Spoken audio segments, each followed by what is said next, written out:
Pamiarsa pangupaya untuk mecikang widangan suci Pura Agung Besake, sane memargi ritat kala kepemimpinan Wayan Koster lan Ace kejantanan becik pisan.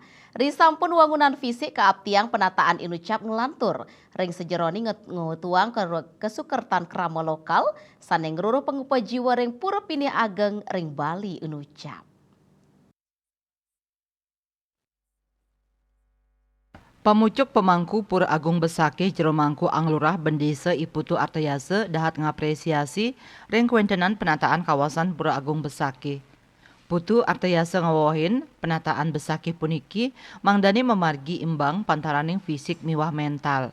Artos nyani tios pewangunan fasilitas sani anyar turluih ngewangun sumber daya mangdani madwe rasa eling urati ngerakse tur mertenin fasilitas ring Besake taler mangde kalimbakang becik. Manut Artayase kasukertan krama lokal risampun penataan inucap side kelanturang mangde side ngawetuang pabuat ekonomi. Sile tunggil nyane antuk mastikayang genahipun madolan sane sampun kasiagayang tur ngicen potensi barang dagangan wenten sane numasin.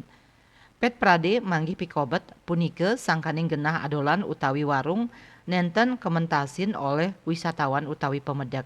Kanan punike sida ngawetuang pikobet sekadi pedagang acung sida ngeranjing tur madolan ring genah irike. Eka Parananda Bali Pos Kuningayang.